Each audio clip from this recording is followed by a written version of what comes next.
Paz do Senhor, mulheres que oram, bom dia, boa tarde, boa noite, boa madrugada, bom momento de você com Deus, o estudo de sua palavra, quarto dia do nosso estudo, fé acima de tudo. Hoje nós leremos os capítulos primeiro e depois meditaremos um pouco juntas. Gênesis capítulo 14, do verso 1 ao 24, que diz assim: E aconteceu nos dias de Amrafel, rei de Sinar, Arioque, rei de Elazar, Quedorlaomer, rei de Elã, e Tidal, rei de Goim, que estes fizeram guerra a Berá, rei de Sodoma, e Bisa, rei de Gomorra, e Sinabe, rei de Adimá, e a Semeber, rei de Zeboim, e ao rei de Belá, esta é Zoar. Todos esses se ajuntaram no vale de Sidim, que é o mar de Sal.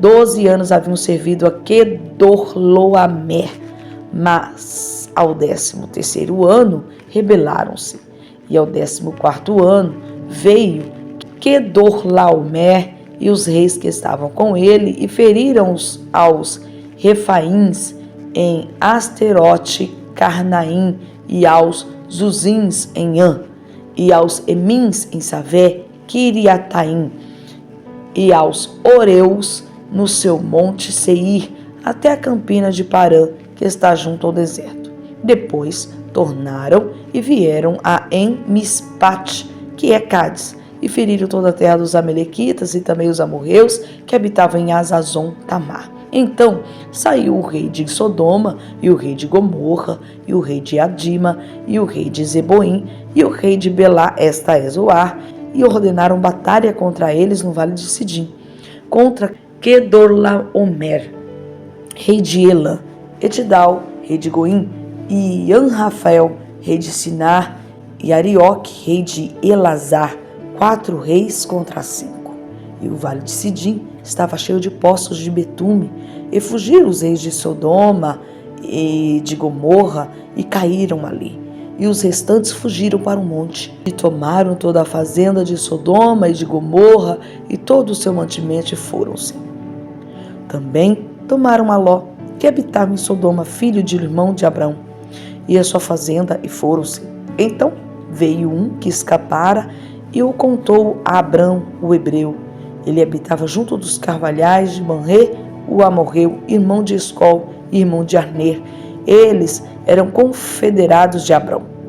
Ouvindo, pois, Abrão que o seu irmão estava preso, armou seus criados, nascidos em sua casa, 318, e os perseguiu até Dan. Olha isso, 318 homens que eram servos de Abrão. E dividiu-se contra eles de noite, ele e os seus criados, e os feriu e os perseguiu até Obá, que fica à esquerda de Damasco, e tornou a trazer toda a fazenda, e tornou a trazer também a Ló, seu irmão, e a sua fazenda, e também as mulheres e o povo. E o rei de Sodoma saiu-lhes ao encontro, depois que voltou de ferir a Quedorlaomer e aos reis que estavam com ele, no vale de Savé, que é o vale do rei. E Melquisedeque, rei de Salém, trouxe pão e vinho, e este era sacerdote do Deus Altíssimo. E abençoou-o e disse: Bendito seja Abrão do Deus Altíssimo, o possuidor dos céus e da terra, e bendito seja o Deus Altíssimo, que entregou os teus inimigos às tuas mãos. E deu-lhe o dízimo de tudo. E o rei de Sodoma disse a Abrão: Dá-me as minhas almas e a fazenda, toma para ti. Abrão, porém, disse ao rei de Sodoma: Levantei minha mão ao Senhor, o Deus Altíssimo, o possuidor dos céus e da terra, e juro que desde um fio até a correia de um sapato não tomarei coisa alguma de tudo que é teu, para que não digas: eu enriqueci Abrão, salvo tão somente o que os jovens comeram e a parte que toca aos varões que comigo foram, Ané, Escol e Manré, antes que tomem a sua parte. Agora leremos Hebreus capítulo 7, verso 1 ao 28, que diz: Porque esse Melquisedeque, que era rei de Salém e sacerdote do Deus Altíssimo, e que saiu ao encontro de Abraão, quando ele regressava da matança dos reis, e o abençoou, a quem também Abraão deu o dízimo de tudo, e primeiramente é, por interpretação, rei de justiça, e depois também rei de Salém, que é rei de paz, sem pai, sem mãe, sem genealogia, não tendo princípio de dias nem fim de vida, mas sendo feito semelhante ao Filho de Deus, permanece sacerdote para sempre. Considerai, pois, quão grande era este, a quem até o patriarca Abraão deu os dízimos dos despojos, e os que dentre os filhos de Levi recebem o sacerdócio têm ordem, segundo a lei, de tomar o dízimo do povo, isto é, de seus irmãos, ainda que tenham descendido de Abraão. Mas aquele cuja genealogia não é contada entre eles, tomou o dízimo de Abraão e abençoou o que tinha as promessas. Ora, sem contradição alguma, o menor é abençoado pelo maior, e aqui certamente tomam dízimos homens que morrem ali, porém aquele de quem se testifica que vive, e para assim dizer, por meio de Abraão até Levi, que recebe dízimos, pagou dízimos, porque ainda ele estava nos lombos de seu pai, quando Melquisedeque lhe saiu ao encontro. De sorte que, se a perfeição fosse pelo sacerdote levítico, porque sobre ele o povo recebeu a lei, que necessidade havia logo de que outro sacerdote se levantasse segundo a ordem de Melquisedeque e não fosse chamado segundo a ordem de Arão?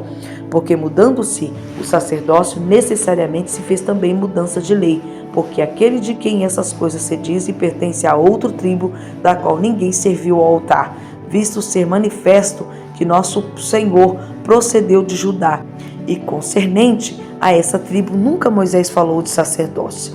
E muito mais manifesto é ainda se, à semelhança de Melquisedeque, se levantar outro sacerdote, que não foi feito segundo a lei do mandamento carnal, mas segundo a virtude da vida incorruptível, porque dele assim se testifica: tu és sacerdote eternamente, segundo a ordem de Melquisedeque. Porque o procedente mandamento é abrogado por causa da sua fraqueza e inutilidade, pois a lei nenhuma coisa aperfeiçoou, e desta sorte é introduzida uma melhor esperança pela qual chegamos a Deus. E visto como não é sem prestar juramento, porque certamente aqueles sem juramento foram feitos sacerdotes, mas este com juramento, por aquele que lhes disse: jurou o Senhor e não se arrependerá, tu és sacerdote eternamente, segundo a ordem de Melquisedeque. De tanto melhor concerto Jesus foi feito fiador. E na verdade, aqueles foram feitos sacerdotes em grande número, porque pela morte foram impedidos de permanecer. Mas este, porque permanece eternamente, tem um sacerdócio perpétuo. Portanto, pode também salvar perfeitamente os que por ele se chegam a Deus, vivendo sempre para interceder por eles, porque nos convinha tal sumo sacerdote santo, inocente, imaculado, separado dos pecadores e feito mais sublime do que os céus, que não necessitasse, como os sumos sacerdotes, de oferecer cada dia sacrifícios primeiramente por seus próprios pecados e depois pelo do povo, porque isso fez ele uma vez, oferecendo-se a si mesmo, porque a lei constitui sumos sacerdotes a homens fracos, mas a palavra do juramento que veio depois da lei constitui ao Filho perfeito para sempre. Ao continuar lendo a história de Abrão, vemos como Deus está com ele. A fé de Abrão na promessa continua a crescer e o autor do Gênesis nos mostra continuamente como Deus foi fiel ao cumprir sua promessa. Ló escolheu se estabelecer perto da cidade de Sodoma e nós já sabemos o perigo e o desastre que resultaram da escolha que ele fez. Quando Ló e sua família foram feitos prisioneiros pelos 4 reis, Abrão foi chamado para ajudá-los. Deus prometera fazer de Abrão uma grande nação, e enquanto seu poder e suas posses aumentavam, era evidente que Deus lhe dava a vitória. Abrão foi para a batalha e empurrou seus inimigos para fora da terra. Ele recuperou tudo que havia sido tomado e resgatou os cativos. As ações de Abrão mostraram o poder de Deus com ele, um Deus que destrói seus inimigos e liberta os cativos. A primeira menção de sacerdotes nas Escrituras está em Gênesis 14, com a referência a Melquisedeque, rei de Salém. Quando Abrão se encontrou com Melquisedeque, ele imediatamente o reconheceu como sacerdote do Deus Altíssimo. Abrão deu 1/10 de tudo que ele tinha para Melquisedeque, devolvendo a Deus a sua parte. Abrão demonstrou sua fé na promessa de Deus de abençoá-lo ao recusar-se a tomar qualquer coisa do rei de Sodoma. Diferentemente de quando ficou com os presentes de Faraó no Egito. Lembra quando eu falei de estar inchando e não crescendo? Abraão recusou os presentes do rei de Sodoma, confiando que Deus proveria para ele e o abençoaria. Jesus, como Melquisedeque, é sumo sacerdote apontado por Deus, não por linhagem. Ele é capaz de interceder diante de Deus por nós e de limpar nossos pecados, porque ele não teve pecado.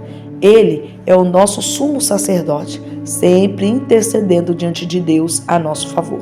Somente ele pode nos salvar completamente. Podemos colocar nossa fé completamente nele, confiantes de que qualquer coisa que ele prometer, ele irá cumprir.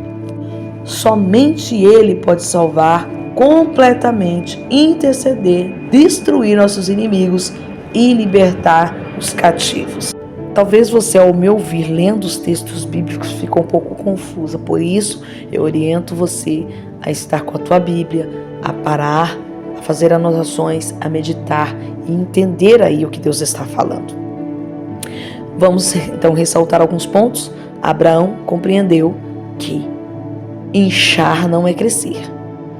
Crescer é quando você se esforça dentro daquilo que Deus te diz e segue as orientações. Abraão entende o lugar em que ele está em Deus e nesta peleja ele vai pelejar e expulsa os inimigos da terra. Outra coisa interessante aqui é que você pode de repente ficar admirada. Meu Deus, como assim? 318 servos vencer tantos reis, tanta gente.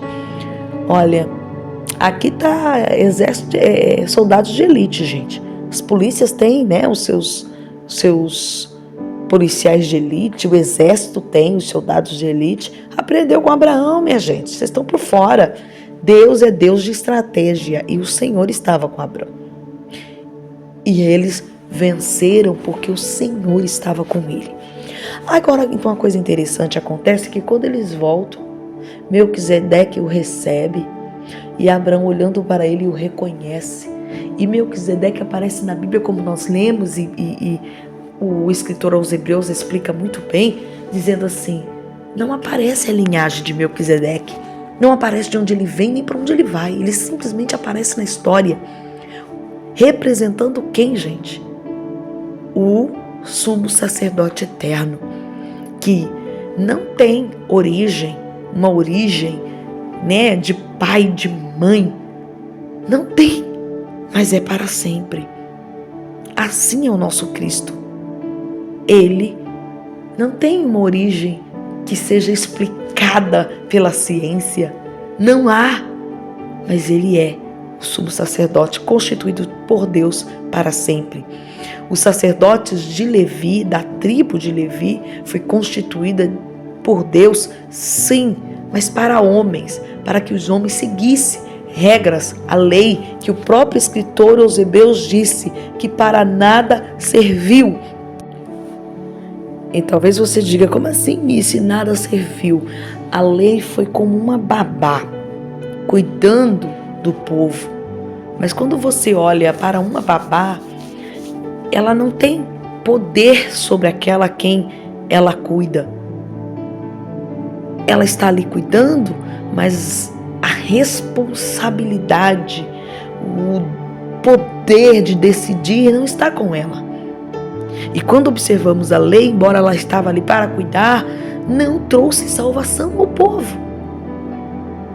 Precisava de alguém para mesmo, de fato, redimir o povo.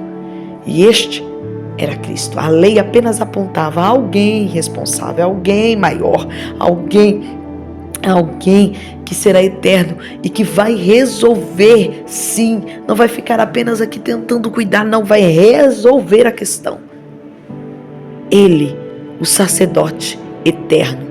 Agora, aplicando em nós, queridas, minha amada, não tem o que nós não possamos vencer com o nosso Deus. Ele estando conosco, nós teremos sim vitória. Confia no seu Deus, confia a sua casa, confia seus negócios, confia seus filhos, confia seu marido, confia seu noivo, confia seu futuro, confia, entrega tudo a Ele e vai crendo que Deus fará o melhor e te fará vitoriosa. Não se interesse, não busque caminhos em que vai te fazer inchar. Parece que está prosperando, mas não é prosperidade.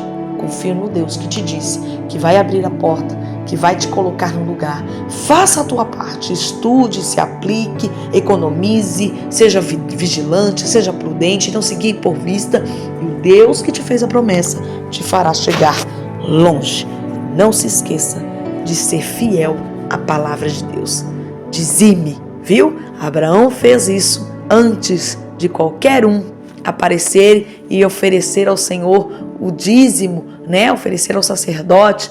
É Abraão que começa isso dentro da história bíblica para nós, como exemplo. Abraão, antes da lei, antes de qualquer coisa. Então, tem sinal de Deus aí. Se orienta, seja fiel e Deus te fará prosperar. Voltaremos amanhã, se assim Deus nos permitir. Beijo!